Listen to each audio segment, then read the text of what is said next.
Всем привет, ребята, вы на канале Мистер Женя.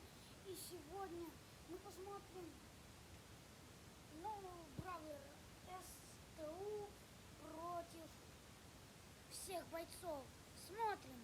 СТУ против Ниты.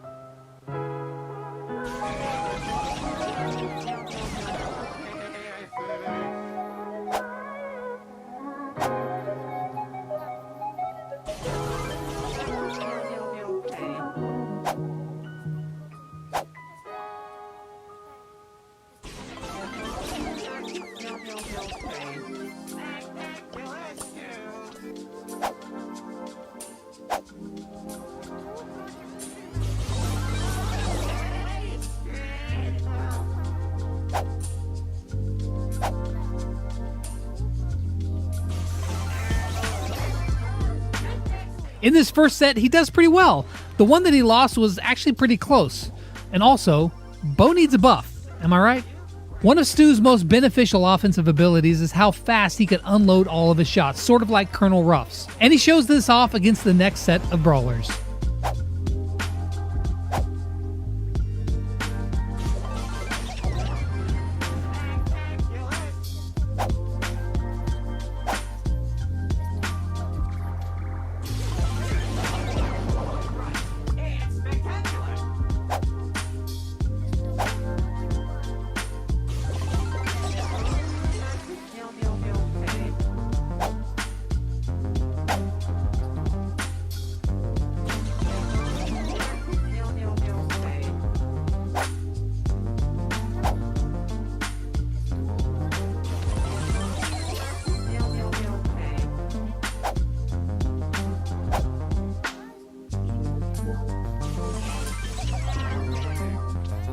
The throwers got beat down with 3 quick shots. Of course, all of these are just base level interactions. And in fact, every time I make one of these videos, people get all upset in the comments. They're like, Yo, that Lex, this isn't real. That's not how a real fight would go.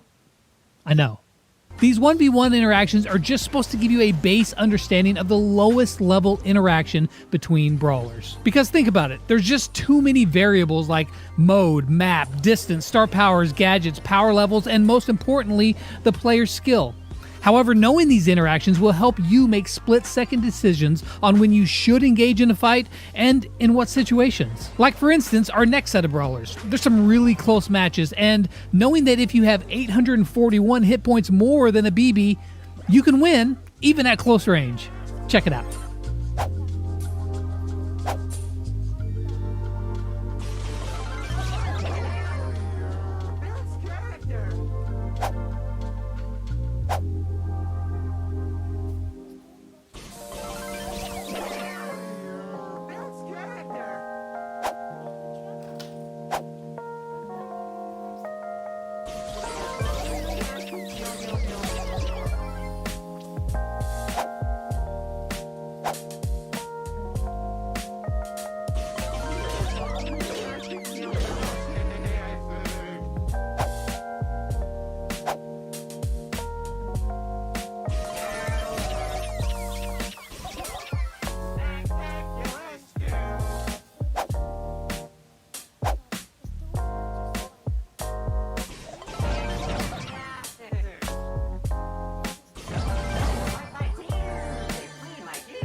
Now, Brawl Stars is classifying Stu as an assassin, so let's pit him against all the other assassins and see if he can roll to the top of the assassin list.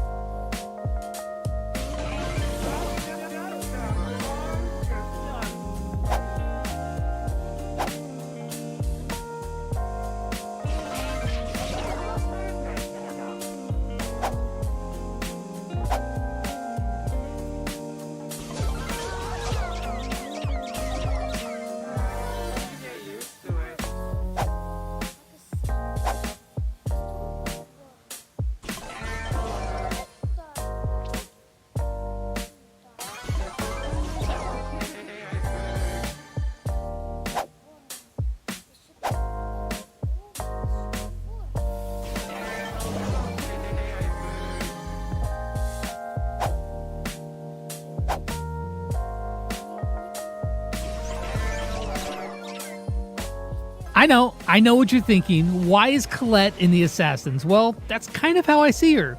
As a long-range assassin, because that's the only way she really gets kills is with her super. But you can see that Stu does alright.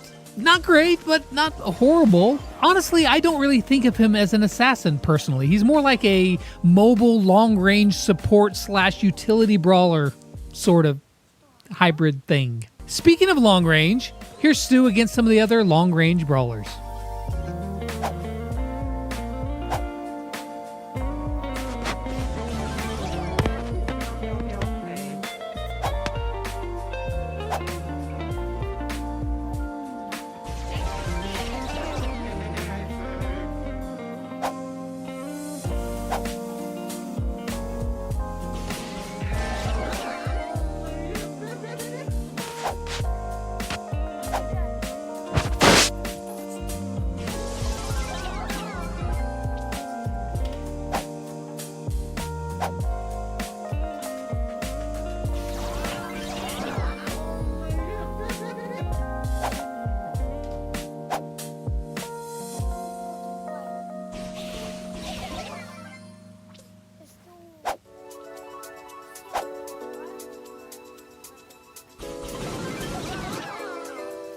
So in the long-range fight, he stacks up pretty well. Now, his range isn't as far as some of them, but his burst damage is superior to most of them in this category. So then if he's just classified as a utility or support brawler, how would he do against some other brawlers like that?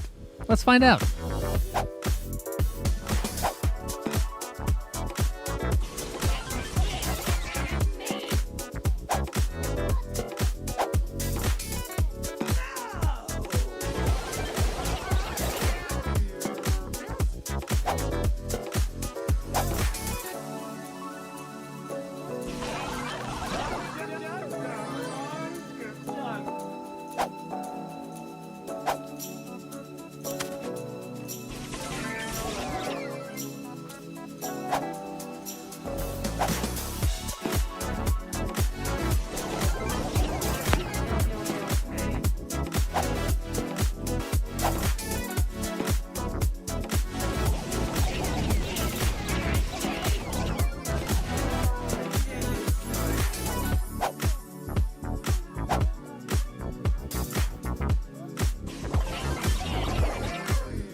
So he won most of them, and he lost a couple. All in all, though, not bad. So he has more damage than most of the utility brawlers, less damage than most of the assassins, better burst, but less range than the long-range brawlers.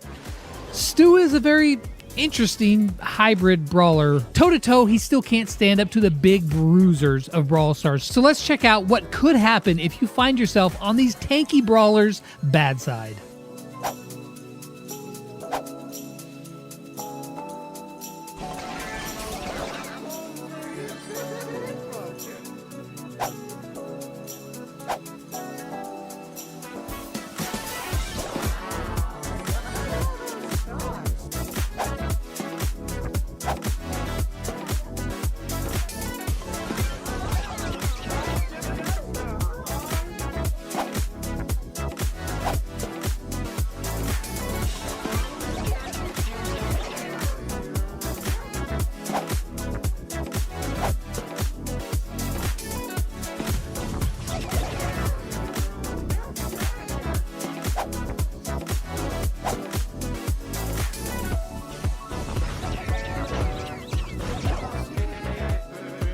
Yeah, if you find yourself in that situation, I would suggest you hit one shot, use a super, and put some distance between you and that other brawler as quick as possible. So then, how good is Stu? In my opinion, he is okay. Where I think Stu's really going to shine is in places where he can use his mobility to outplay his opponents. And I think that he's going to be very average in a normal player's hand, but with a very skilled player, he's going to be really good. If you're able to take advantage of his speed and his super to juke those shots, I think that you're going to do rather well. And for the exceptional players, I can see him being like really incredible in Brawl Ball, sort of like Mortis with his mobility, but unless you got those skills, he might be a bit disappointing. That being said, even if you're a kind of roll in and spam that auto attack kind of player, kind of like myself, You won't do bad, but you probably won't do amazing. So practice them nimble fingers, swapping from shot to a super, shot to a super. And if you can do that, you could be well. Он тут ничего интересного больше не будет говорить. Ну а мы заканчиваем на этом. Всем спасибо, всем пока. До новых